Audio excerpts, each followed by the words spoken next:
Okay, what I've been playing with this weekend is dynamic VLANs on a very cheap HP Enterprise 1920S switch. So it's a switch I don't really care about. It's previously known as an Office Connect switch. And what we've got here is we have here Peter's laptop and we have my desktop. So the white wire is my personal desktop. The blue wire is Peter's laptop. And what I've done here, if we have a look at this screen here,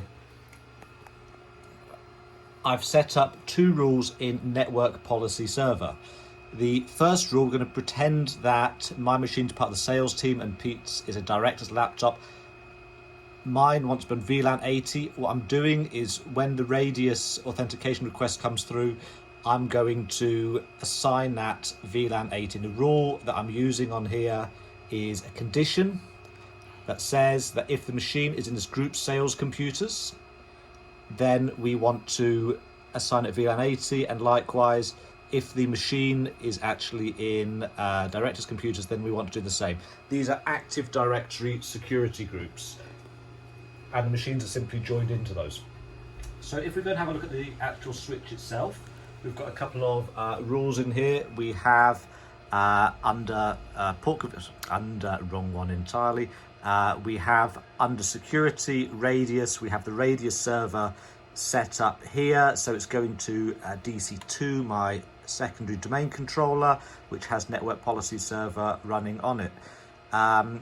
If we have a look at the ports themselves, this is where we're going to sort of prove our test. For the moment, we've got a client summary. We can see nothing is plugged in. So what I'm going to do now is I'm going to plug in the yellow cable into port 1.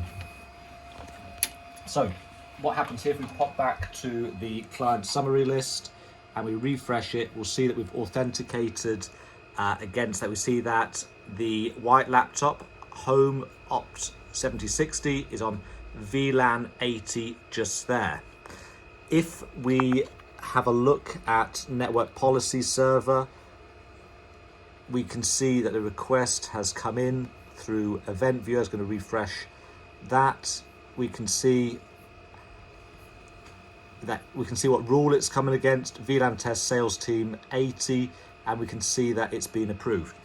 So if we pop back to the switch itself, just refresh just to make sure that's still there, we can see that it's on VLAN 80 right there.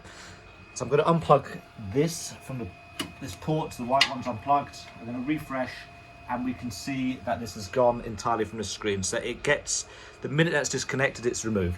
So the blue one, this is Pete's laptop. So for the purpose of this, Pete is in the directors group. I'm going to hit refresh and we see it's authenticated, Peter laptop. It's got VLAN ID 90 and that's all there is to it. And that's on a really cheap 120 quid 1920S switch.